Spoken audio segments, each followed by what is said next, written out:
friends, welcome to my YouTube channel Learning Hub. This video is all about chapter number 1 matrices of class 12th maths.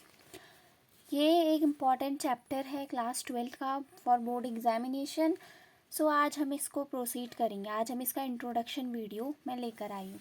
तो सबसे पहले हम पढ़ते हैं matrices के बारे में कि व्हाट इज़ मैट्रिसेस. मैट्रिसेस होती क्या है. ठीक है, आप भी इसे नोट डाउन कर दीजिए. It is an rectangular arrangement of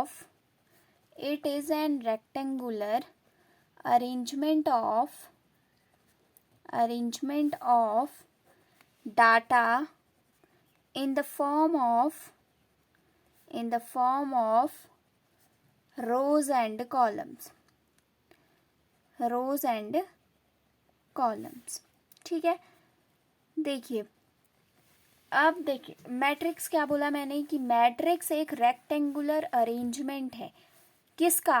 data का. जो भी डाटा हमें दिया गया है उसका एक रेक्टेंगुलर अरेंजमेंट होता है मैट्रिसेस.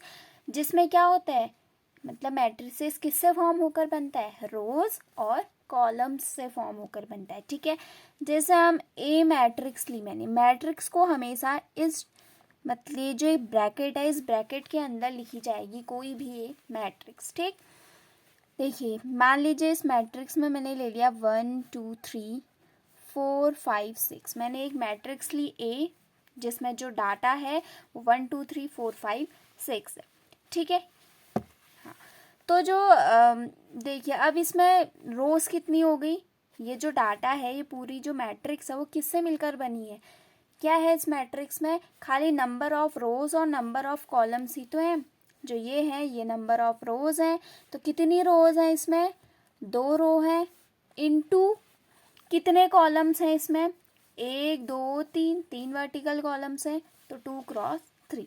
ठीक है, ये एक मैट्रिक्स का रिप्रेजेंटेशन होता है. इस तरीके से हम एक मैट्रिक्स को रिप्रेजेंट करते हैं. ठीक है, अब आता है दूसरी चीज हमारी elements of matrix. Elements of matrix क्या हो गए? Elements of matrices. मैट्रिक्स के जो एलिमेंट हुए वो क्या हुए?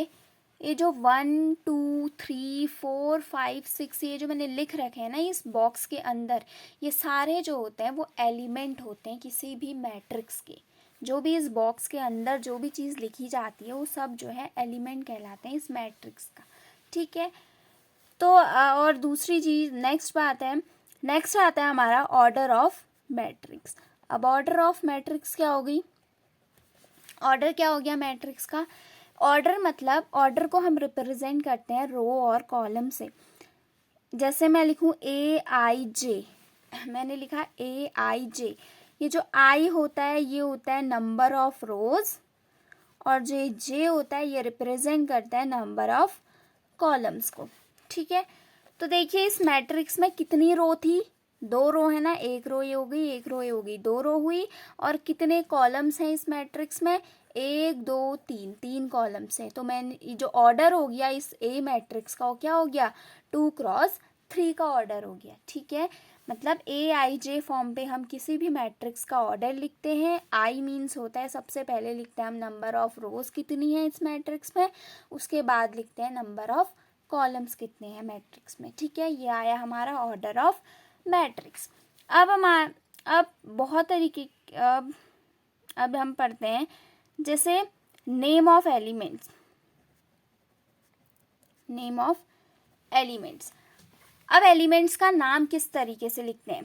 ठीक, कभी पूछता है क्वेश्चन में कि एलिमेंट्स का नाम बताइए. तो जैसे हमें एक मैट्रिक्स दिया, हम कंसिडर करते हैं एक मैट्रिक्स 1 2 3 4 5 6 7 8 9. तो इस मैट्रिक्स का इन मैट्रिक्स के बोल रहा है कि एलिमेंट्स लिखिए. कितने एलिमेंट्स हैं इस मैट्रिक्स में? तो कितने हो जाएंगे? सब ये एक मैट्रिक्स है ए. तो पहला एलिमेंट हम किस तरीके से मैट्रिक्स को रिप्रेजेंट करेंगे? इस तरीके से रिप्रेजेंट करेंगे. जो ये ए है ये हमारी हो जाएगी मैट्रिक्स. अब बताइए जो ये पहला एलिमेंट है ना इस मैट्रिक्स में ये 1 कौन सी रो में आ रहा है? फर्स्ट रो में आ रहा है. तो आई की जगह हम लिखेंगे 1. जे होता है नंबर ऑफ कॉलम. और कौन से कॉलम में आ रहा है? पहली रो में आया और पहले ही कॉलम में आ रहा है उसका फर्स्ट एलिमेंट. तो तो A11 हमारा क्या हो गया, इस एलिमेंट का जो है, मतलब इस एलिमेंट की पोजीशन हमने लिखी कि A11 में आ रहा है। ठीक, अब ये 2 जो है वो कौन से उसमें आ रहा है, देखिए A हुआ, एलिमेंट हुआ, 2 हमारा कोई एक एलिमेंट है। अब बताइए कौन सी रो में आ रहा है, पहली ही रो में आ रहा है तो 1 लिखेंगे। और कौन से कॉलम में आ रहा है, अब कॉलम चेंज हो गया, अब ये कॉलम नंबर 2 हो गया, तो A12। ऐसे जो 3 है वो पहली रो में आ रहा है और कौन से कॉलम में आ रहा है, 1 2 3, तीसरा कॉलम। अब ऐसे ही नीचे ये जो 4 है वो कौन सी रो में आ रहा है, अब ये पहली रो खत्म होगी, अब आई हमारी दूसरी रो, ये आ रहा है दूसरे रो में, दूसरी रो की पहली कॉलम में आ रहा है हमारा 4th एलिमेंट। अब 5th एलिमेंट हमारे सेकेंड रो के सेकेंड कॉलम में हमारा 5th एलिमेंट आ रहा है। वैसे ही नंबर 6 जो है ये कौन से पोजीशन है 6 की, सेकेंड रो का 3rd कॉलम। ठीक है, वैसे ही हमारा जो 7 है वो 7 हमारा किस में आ रहा है, तीसरी रो का पहला कॉलम है हमारा 7। जो 8 है वो तीसरी रो के दूसरे कॉलम में आ रहा है, और जो 9 है वो तीसरी रो के तीसरे कॉलम में आ रहा है। तो इस तरीके से हम किसी भी एलिमेंट की पोजीशन को आइडेंटिफाई कर सकते हैं। आई बात समझ में? अब आते हैं हमारे टाइप्स ऑफ मैट्रिक्स। अब हम पढ़ते हैं types of matrix. Types of matrix, अलग अलग तरीके की हमारी मैट्रिक्स होती है। पहली आती है हमारी कॉलम मैट्रिक्स। कॉलम मैट्रिक्स एक ऐसी मैट्रिक्स होती है जिसमें एक कॉलम होता है। ठीक है, क्या होगा, एक ही कॉलम होगा, और रो कितनी भी हो सकती है बट कॉलम सिर्फ और सिर्फ एक होगा। ठीक है, उस मैट्रिक्स को हम बोलते हैं कॉलम मैट्रिक्स। जैसे इस मैट्रिक्स में आप देख रहे हैं कि हमारा सिर्फ और सिर्फ एक रो है बट कितने कॉलम्स, एक कॉलम है बट कितने रोज हैं, 3 रोज हैं। तो ऐसी मैट्रिक्स जिसमें एक कॉलम एग्जिस्ट करेगा उस मैट्रिक्स को हम बोलते हैं कॉलम मैट्रिक्स। ठीक, फिर आती है हमारी रो मैट्रिक्स। रो मैट्रिक्स एक ऐसी मैट्रिक्स होती है जिसमें सिर्फ क्या होगी, एक रो एग्जिस्ट करेगी, उस मैट्रिक्स को हम बोलेंगे रो मैट्रिक्स। जैसे इस मैट्रिक्स में सिर्फ हमारी एक ही रो है। ठीक है, तो इस मैट्रिक्स को हम बोलेंगे रो मैट्रिक्स। फिर आती है हमारी स्क्वायर मैट्रिक्स। स्क्वायर मैट्रिक्स एक ऐसी मैट्रिक्स होती है जिस मैट्रिक्स में नंबर ऑफ रोज क्या होते हैं, नंबर ऑफ रोज इक्वल होते हैं किसके, to the number of columns के। ठीक है, एक ऐसी मैट्रिक्स जिस मैट्रिक्स की नंबर ऑफ रोज जो है नंबर ऑफ कॉलम्स के इक्वल होंगे। कहने का मतलब है जैसे हमने एक मैट्रिक्स ली 1 2 3 4, तो इस मैट्रिक्स में कितनी रो है, 2 रो है, और कितने कॉलम है, 2 कॉलम है, तो 2 क्रॉस 2 इसका ऑर्डर हो जाएगा। मतलब नंबर ऑफ रोज जो आई है वो जे के इक्वल होना चाहिए, number of rose number of columns के इक्वल होनी चाहिए, तो उस मैट्रिक्स को हम बोलेंगे स्क्वायर मैट्रिक्स। ठीक है, नंबर 4th में आता है हमारा डायगोनल मैट्रिक्स। डायगोनल मैट्रिक्स क्या होती है, डायगोनल मैट्रिक्स एक ऐसी मैट्रिक्स होती है जिसमें सिर्फ और सिर्फ डायगोनल एलिमेंट्स ही होते हैं और अदर एलिमेंट्स क्या होते हैं, 0 होते हैं। हम लिखेंगे अ matrix having elements only in the diagonal. ठीक है, ओनली इन डायगोनल एक ऐसी मैट्रिक्स जिसमें जो एलिमेंट्स होंगे वो सिर्फ नॉन ज़ीरो, जो एलिमेंट्स होंगे वो सिर्फ और सिर्फ डायगोनल्स पे होंगे, और सारे जो एलिमेंट्स होंगे वो क्या होंगे, हमारे 0 होंगे। जैसे हम एक मैट्रिक्स ले लेते हैं ए मैट्रिक्स। ठीक है, अब इस ए मैट्रिक्स में देखिए, ए मैट्रिक्स में क्या हो रहा है, हम लिखते हैं 1 0 2 1 0 0 2। जो एलिमेंट्स हैं वो सिर्फ और सिर्फ हमें किस में दिख रहे हैं, डायगोनल्स पे दिख रहे हैं ना, और जो अदर एलिमेंट्स हैं वो क्या है, हमारे 0 हैं। तो एक ऐसी मैट्रिक्स जिसमें एलिमेंट्स सिर्फ और सिर्फ डायगोनल्स पे होंगे, नॉन ज़ीरो एलिमेंट्स, और अदर एलिमेंट्स हमारे क्या होंगे, 0 होंगे, उस मैट्रिक्स को हम बोलते हैं डायगोनल मैट्रिक्स। ठीक है, अब नेक्स्ट मैट्रिक्स हमारी होती है स्केलर मैट्रिक्स। अब स्केलर मैट्रिक्स क्या होती है, स्केलर मैट्रिक्स क्या हुई, स्केलर मैट्रिक्स एक ऐसी मैट्रिक्स होती है जिसमें डायगोनल एलिमेंट्स क्या होते हैं, सेम होते हैं। अ matrix having same diagonal elements, same diagonal elements, एक ऐसी मैट्रिक्स जिसमें सेम डायगोनल एलिमेंट्स होंगे, उस मैट्रिक्स को स्केलर मैट्रिक्स बोलेंगे। जैसे एक मैट्रिक्स है हमारी ए, अब देखिए इधर पे मैंने लिया √3 0 0 0 √3 0 0 0 √3। अब देखिए जो डायगोनल एलिमेंट्स आए हमारे वो क्या आए, स्केलर आए ना, एक जैसे आए ना। तो एक ऐसी मैट्रिक्स जिसमें डायगोनल एलिमेंट्स क्या होते हैं, सिमिलर होते हैं, उन मैट्रिक्स को हम बोलते हैं स्केलर मैट्रिक्स, और अदर एलिमेंट्स क्या होंगे, ज़ीरो होंगे। ठीक है, फिर नेक्स्ट जो मैट्रिक्स आती है हमारी वो आती है आइडेंटिटी मैट्रिक्स।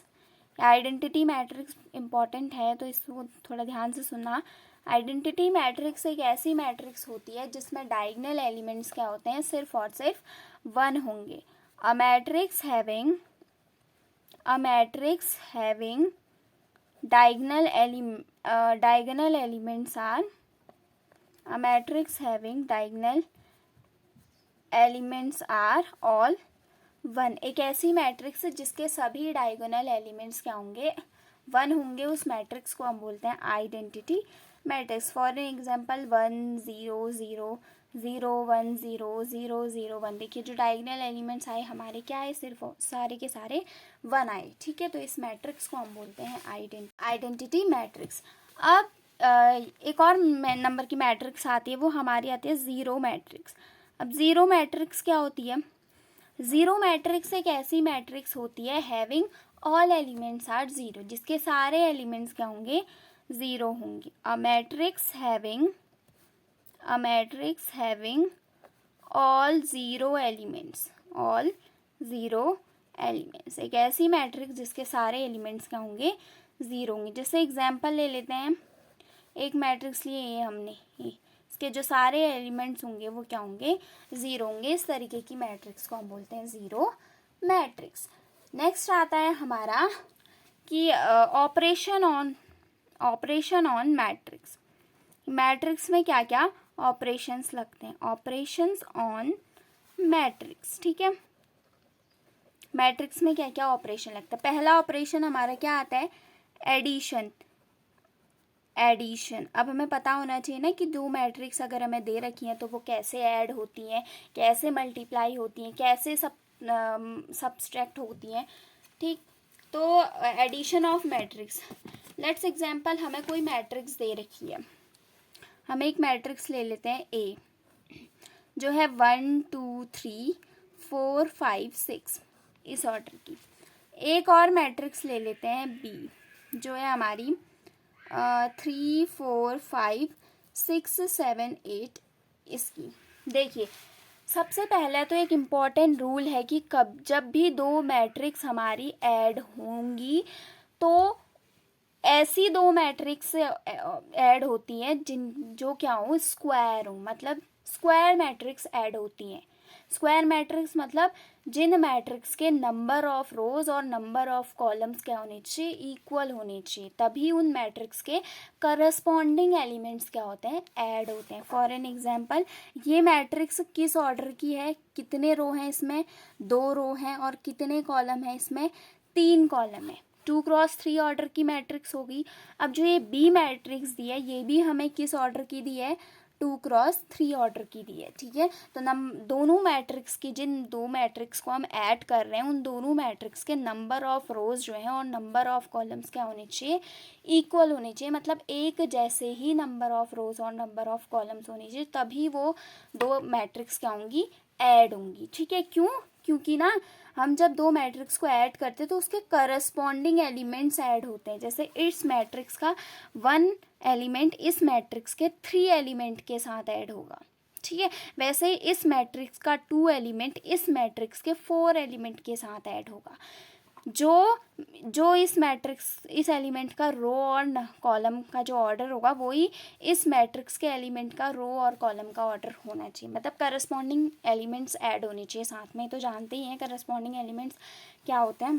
ठीक, तो देखिए इन दोनों मैट्रिक्स को जब हम ऐड करेंगे तो हमें क्या मिलेगा, 1 और 3 को ऐड करेंगे तो हमें फर्स्ट एलिमेंट क्या मिल गया, 4 मिला। 4 मिला। दूसरा हमारा आया वैसे ही 2 और 4 को ऐड करेंगे तो हमें क्या मिलेगा, 6 मिलेगा, ठीक है, 6 मिला। वैसे ही 3 और 5 को ऐड करेंगे तो हमें कितना मिलेगा, 5 6 7 8, हमें कौन सा मिलेगा, तीसरा एलिमेंट 8 मिलेगा। फिर देखिए 4 और 6 को ऐड करेंगे, 4 एंड 6 को ऐड करेंगे तो हमें कितना मिलेगा, 6, हमें कितना मिलेगा, 10 मिलेगा, ठीक है। वैसे ही 5 और 7 को ऐड करेंगे तो हमें कितना मिलेगा, 12 मिलेगा, कितना मिलेगा, 12 मिलेगा। और वैसे ही हम जब 6 और 8 को ऐड करेंगे तो हमें कितना मिलेगा, 14 मिलेगा, ठीक है। तो मतलब ये दोनों मैट्रिक्स क्या हो गई, ऐड हो गई। इस तरीके से हम किसी भी दो मैट्रिक्स को ऐड कर सकते हैं, ठीक है। जो मैट्रिक्स का एडिशन होता है ना, एडिशन ऑफ मैट्रिक्स क्या होता है, कम्यूटेटिव नेचर का और एसोसिएटिव नेचर का होता है। कम्यूटेटिव नेचर मतलब कम्यूटेटिव लॉ को फॉलो करता है क्या, addition of matrix. Commutative law मतलब जैसे a प्लस बी है तो ये किसके इक्वल होगा, b प्लस ए के, ये कम्यूटेटिव लॉ। दूसरा हमारा आता है एसोसिएटिव लॉ। एसोसिएटिव लॉ को भी फॉलो करता है क्या, addition of matrix. Associative law क्या होता है, जैसे a plus B plus C एक साथ होते हैं, वैसे ही ये चीज़ a plus B plus C के, ये हमारा एसोसिएटिव और कम्यूटेटिव लॉ। तो एडिशन ऑफ मैट्रिक्स एसोसिएटिव और कम्यूटेटिव लॉ को क्या करता है, फॉलो करता है। दूसरा आता है हमारा multiplication of matrix. Multiplication of matrix, ठीक है, मल्टीप्लिकेशन ऑफ मैट्रिक्स। अब देखिए दो मैट्रिक्स कब मल्टीप्लाई होंगी। जैसे हमने लेट सपोज एक मैट्रिक्स लिया है 2 3 4 5, ठीक है। ये किस ऑर्डर की मैट्रिक्स है हमारी, 2 क्रॉस 2 रो हैं इसमें और 2 कॉलम है, 2 क्रॉस 2 ऑर्डर की मैट्रिक्स है। अब हमने एक दूसरी मैट्रिक्स भी ले ली जिसमें हमने क्या लिया, जिसमें हमने लिया 1 2 3 4, ठीक है। अब ये किस ऑर्डर की मैट्रिक्स है हमारी, ये भी अभी हमारी 2 क्रॉस 2 ऑर्डर की ही मैट्रिक्स है। यहाँ हम इसमें ले लेते हैं, और रुकिए एक मिनट जरा, 4 यहाँ पर ले लेते हैं 9 6 9 6, ये अब हमारी होगी। इसमें आगे हमारे 3 रो और 2 कॉलम, ठीक है। अब देखिए दो मैट्रिक्स तभी हमारी मल्टीप्लाई होंगी जब क्या होगा, पहली, बहुत इंपॉर्टेंट है, ध्यान से सुनना, दो मैट्रिक्स तभी मल्टीप्लाई होंगी जब पहली मैट्रिक्स का कॉलम, इसको ले लेते हैं 2 क्रॉस 3 ऑर्डर की मैट्रिक्स ले लेते हैं, इसको क्या लेते हैं, 2 क्रॉस 3 ऑर्डर की मैट्रिक्स, मतलब इसमें 2 रो होंगी और 3 कॉलम होंगे, 9 6। रुकिए एक दोबारा ले लेते, जो बी मैट्रिक्स ली हमने वो ली 1 2 3 4 9 6, किसकी, 2 क्रॉस 3 ऑर्डर की, ठीक है। अब देखिए दो मैट्रिक्स तभी मल्टीप्लाई होंगी जब पहली मैट्रिक्स का कॉलम दूसरी मैट्रिक्स के रो के इक्वल होना चाहिए, ठीक है।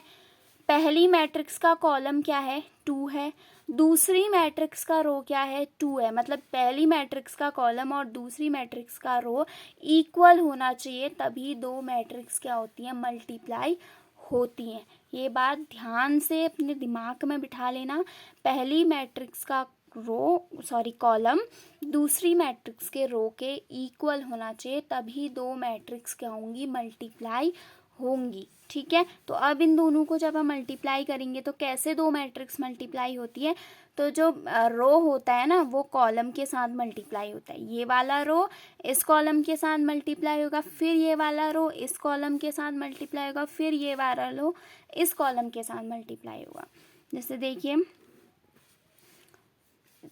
2 और इस 3 से, इस रो से पहले मुझे इस कॉलम को मल्टीप्लाई करना है, तो 2 1 ज़ा 2 प्लस 3 3 ज़ा 9 हो गया। फिर इस कॉलम, इस रो से इस कॉलम को मल्टीप्लाई करो, 2 2 ज़ा 4 प्लस 3 4 ज़ा 12, ठीक है। फिर इसी से इसको करो, 2 9 ज़ा 18 प्लस 3 6 ज़ा 18 आया। फिर वैसे ही इससे इन तीनों को करेंगे, 4 1 ज़ा 4 प्लस 5 3 ज़ा 15, वैसे ही 4 2 ज़ा 8 प्लस 5 4 ज़ा 20, वैसे ही 4 9 ज़ा 36 प्लस 5 6 ज़ा 30। ठीक है, अब जब हम इसको ऐड करेंगे तो ये मिलेगा 9 10 11 15 16 17 18 19, 12 प्लस 4 16, 20 प्लस 8 28, ये हो जाएगा 18 प्लस 18 36, 36 प्लस 30 66। ये हमारा क्या बन गया, इस मैट्रिक्स का मल्टीप्लिकेशन हो गया। ठीक है, अब ये जो मैट्रिक्स बनी ना, ये मैट्रिक्स का जो ऑर्डर बना वो क्या ऑर्डर बना, 2 क्रॉस 3 का ऑर्डर बना नहीं, 2 क्रॉस 3 का ऑर्डर बना। तो इम्पॉर्टेंट क्या होता है, मल्टीप्लिकेशन ऑफ मैट्रिक्स का जो इम्पॉर्टेंस होता है, जैसे मैंने बताया ना, एक मैट्रिक्स ये ली हमने, दूसरी मैट्रिक्स हमने ये ली, मतलब पहली मैट्रिक्स का कॉलम दूसरी मैट्रिक्स के रो के इक्वल होना चाहिए, तभी दो मैट्रिक्स मल्टीप्लाई होंगी। और जो नई मैट्रिक्स बनती है ना, इन दोनों के मैट्रिक्स के मल्टीप्लाई होने से जो नई मैट्रिक्स बनती है, उस मैट्रिक्स का जो ऑर्डर होता है वो पहली मैट्रिक्स का रो और दूसरी मैट्रिक्स का कॉलम होता है, मतलब AIK बनेगा इस मैट्रिक्स का ऑर्डर, जो नई मैट्रिक्स बनेगी। ठीक, तो ये चीज़ हमारी इंपॉर्टेंट है, इसको ध्यान रखना। तो जो मल्टीप्लिकेशन ऑफ मैट्रिक्स होती है वो हमारे किस लॉ को फॉलो करती है, एक होता है हमारा एसोसिएटिव लॉ और दूसरा क्या होता है, एक एसोसिएटिव लॉ को फॉलो करती है, एक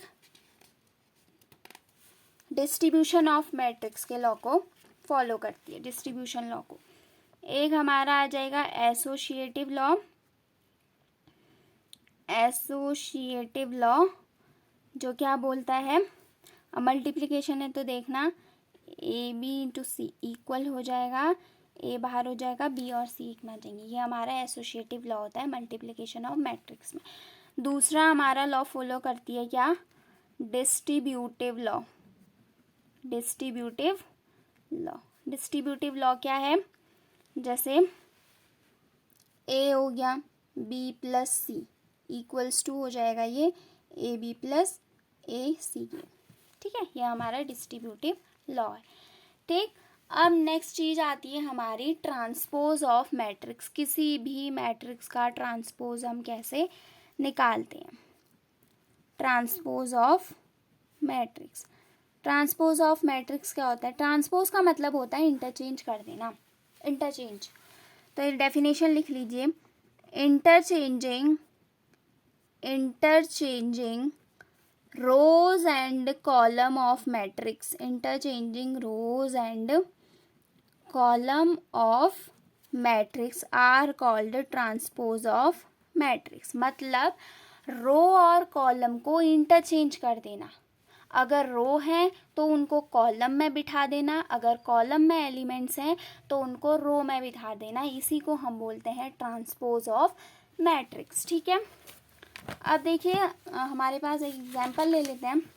कोई मैट्रिक्स दिया है A, मैट्रिक्स A दिया है जिसका जो है 2 3 4 6 7 8, ये हमारी एक मैट्रिक्स है। ठीक है, अगर हमें इस मैट्रिक्स का ट्रांसपोज निकालो बोलेगा तो ट्रांसपोज का साइन होता है, जो हमें मैट्रिक्स दिया है उसके ऊपर छोटा सा डैश, ये हमारे ट्रांसपोज का साइन होता है। ठीक है, ट्रांसपोज निकालो बोलेगा तो इंटरचेंज कर दो रोज और कॉलम को, मतलब ये पहली रो थी ना, इस पहली रो को पहले कॉलम में बिठा दो 2 3 4, और इस दूसरी रो को दूसरे कॉलम में बिठा दो 6 7 8, तो ये आ जाएगा हमारा मैट्रिक्स का transpose.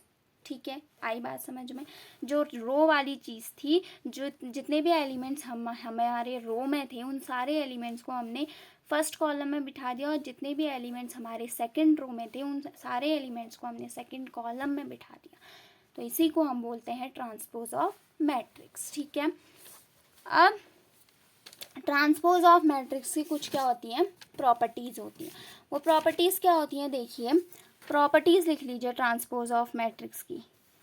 Properties of transpose of matrix, properties of transpose of matrix. ठीक है, अब देखिए मैट्रिक्स, ट्रांसपोज ऑफ मैट्रिक्स की पहली प्रॉपर्टी, जब भी हम ए ट्रांसपोज का होल ट्रांसपोज करेंगे तो हमें वही मैट्रिक्स मिलेगी वापस से।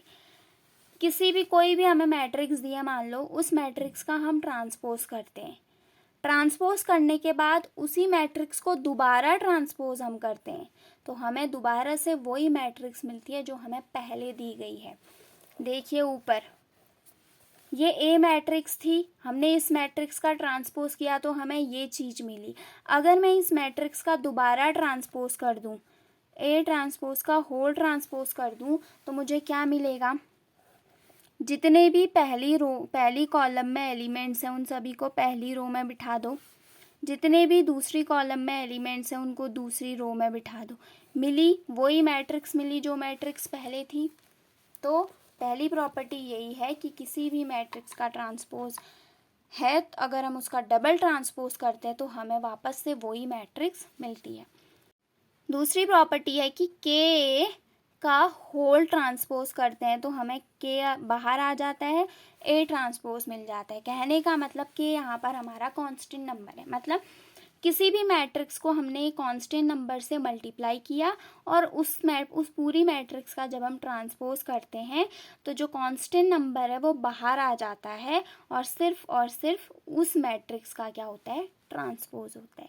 अब ये सारी प्रॉपर्टीज़ हमारी क्या लगेंगी, आगे क्वेश्चंस में लगेंगी, तो धीरे धीरे सब कुछ समझ आ जाएगा। ठीक है, तीसरी प्रॉपर्टी जो है वो है, अगर हम a प्लस बी का होल ट्रांसपोज करते हैं तो हमें क्या मिलता है, a transpose plus b transpose मिलता है।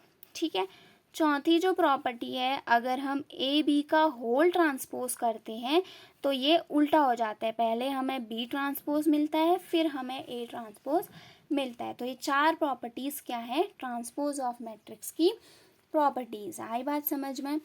अब नेक्स्ट आती है हमारी स्क्यू मैट्रिक्स, नेक्स्ट आती है हमारी सिमेट्रिक मैट्रिक्स। नेक्स्ट आती है हमारी सिमेट्रिक मैट्रिक्स। अब सिमेट्रिक मैट्रिक्स होती क्या है, सिमेट्रिक मैट्रिक्स एक ऐसी स्क्वायर मैट्रिक्स होती है जो हमें ए ट्रांसपोज करने पे वही मैट्रिक्स देती है। ठीक है, क्या बोला मैंने, सिमेट्रिक मैट्रिक्स एक ऐसी मैट्रिक्स होती है जो हमें क्या, अगर हम उस मैट्रिक्स का ट्रांसपोज करते हैं तो वापस से हमें क्या मिलती है, वही मैट्रिक्स मिल जाती है। तो हम इसकी डेफिनेशन क्या लिखेंगे, अ स्क्वायर मैट्रिक्स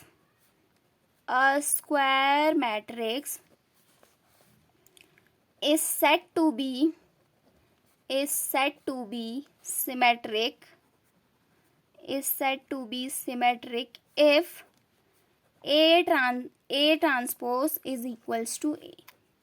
ठीक है, जब भी हम किसी भी स्क्वायर मैट्रिक्स का ट्रांसपोज करेंगे और ट्रांसपोज करने के बाद अगर हमें दोबारा से वही मैट्रिक्स मिल गई तो उस मैट्रिक्स को हम बोलेंगे कि वो मैट्रिक्स कैसी मैट्रिक्स है, एक सिमेट्रिक मैट्रिक्स है। ठीक है, जैसे हम इसका एग्जाम्पल ले लेते हैं, एक हमने ये मैट्रिक्स ले ली, देखिए 1 2 3 2 4 5 3 5 6, ये हमने मैट्रिक्स ली।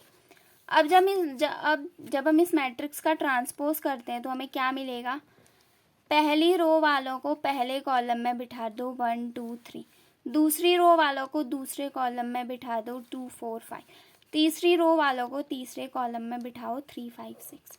हमें मिली ना वापस से वही मैट्रिक्स, ए मैट्रिक्स मिली ना वापस से, तो ऐसी मैट्रिक्स को हम बोलेंगे कि ये मैट्रिक्स कैसी मैट्रिक्स है, एक सिमेट्रिक मैट्रिक्स है। आई बात समझ में। अब दूसरी मैट्रिक्स आती है हमारी skew symmetric matrix, skew symmetric matrix. अब स्क्यू सिमेट्रिक मैट्रिक्स क्या होती है, वही एक ऐसी मैट्रिक्स, लिख लीजिए डेफिनेशन लिख लीजिए, A square matrix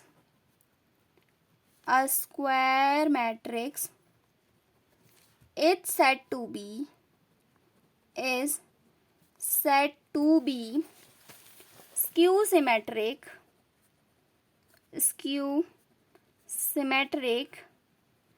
if A transpose हमें माइनस ए मिले। मतलब स्क्यू सिमेट्रिक मैट्रिक्स में जब भी हम किसी भी स्क्वायर मैट्रिक्स का ट्रांसपोज करेंगे तो हमें माइनस ए मिलेगा। मतलब वही पहली मैट्रिक्स तो मिलेगी बट माइनस साइन के साथ। आई बात समझ में? तो ऐसी मैट्रिक्स को हम बोलते हैं स्क्यू सिमेट्रिक मैट्रिक्स। ठीक, तो ये हो गई हमारी सिमेट्रिक और स्क्यू सिमेट्रिक मैट्रिक्स।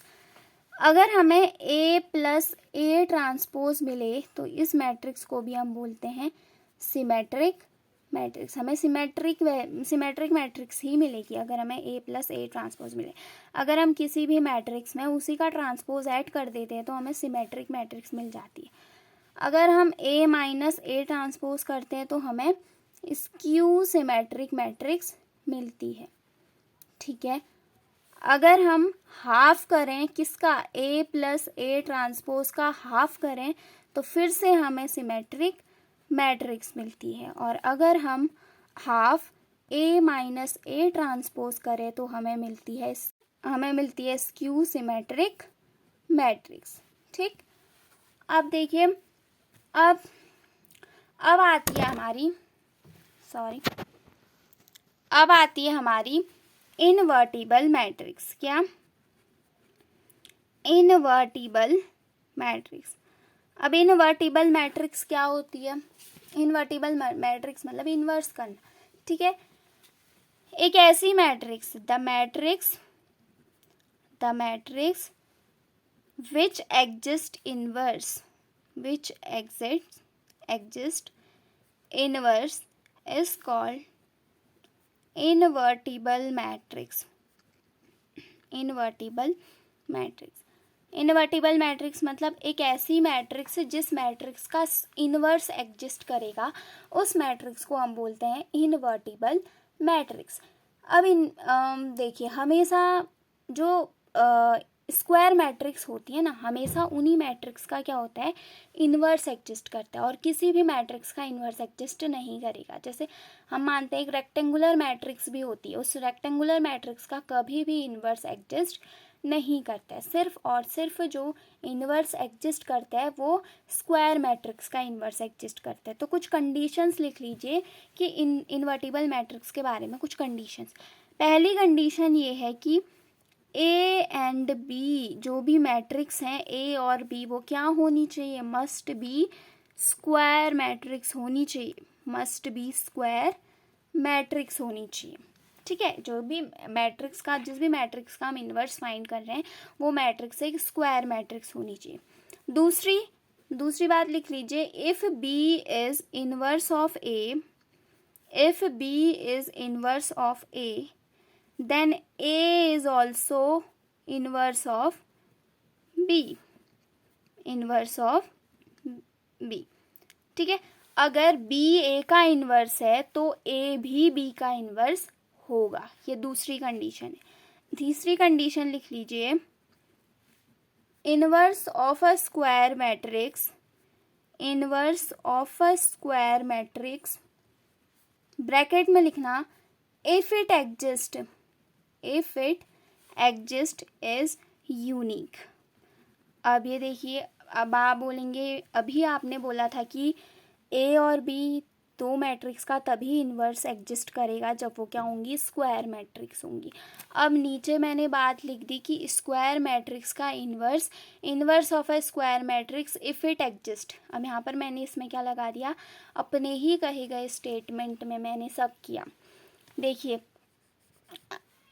अब मैट्रिक्स में तो ये चीज़ नहीं आती कि मैट्रिक्स में तो होता है कि इन्वर्स दो मैट्रिक्स का तभी एग्जिस्ट करेगा जब वो एक स्क्वायर मैट्रिक्स होंगी। बट जब हम इसका नेक्स्ट चैप्टर पढ़ेंगे डिटर्मिनेंट, तो डिटर्मिनेंट में क्या आता है, डिटर्मिनेंट में क्या होता है, स्क्वायर मैट्रिक्स का इन्वर्स जब एग्जिस्ट करता है ना तो वो हमेशा यूनिक होता है। ठीक, इफ़ इट एग्जिस्ट का मतलब डिटर्मिनेंट जो होगा is does not equals to zero, इसको हम नेक्स्ट चैप्टर में पढ़ेंगे डिटर्मिनेंट वाले में। इफ़ इट एग्जिस्ट का मतलब होता है कि अगर स्क्वायर मैट्रिक्स का डिटर्मिनेंट ज़ीरो के इक्वल नहीं है तब जो उस मैट्रिक्स का जो इन्वर्स होगा वो हमेशा यूनिक इन्वर्स होगा। क्यों होगा यूनिक इन्वर्स? क्योंकि जो भी स्क्वायर मैट्रिक्स होते हैं, जब भी हम इन्वर्स निकालते हैं ना किसी भी मैट्रिक्स का, तो वो जो है एक से ज़्यादा एग्जिस्ट नहीं करता है। किसी भी मैट्रिक्स का दो इन्वर्स एग्जिस्ट पॉसिबल ही नहीं है। तो मैट्रिक्स के सिर्फ और सिर्फ कितने इन्वर्स एग्जिस्ट करते हैं? एक ही इन्वर्स एग्जिस्ट करता है और वो क्या होगा? यूनिक होगा। इसीलिए बोला है कि inverse of a square matrix if it exist is unique. ठीक, नेक्स्ट जो कंडीशन है last, if A and B are invertible matrix, अगर ए और बी हमारे इनवर्टिबल मैट्रिक्स हैं ऑफ सेम ऑर्डर,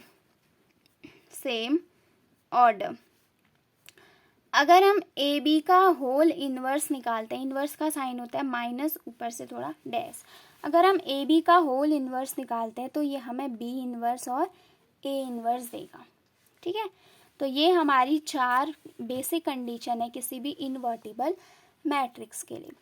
तो आज ये लेक्चर वीडियो यहीं पर ख़त्म होती है। इस पूरे चैप्टर में हमने आज इंट्रोडक्शन ऑफ मैट्रिक्स पढ़ा।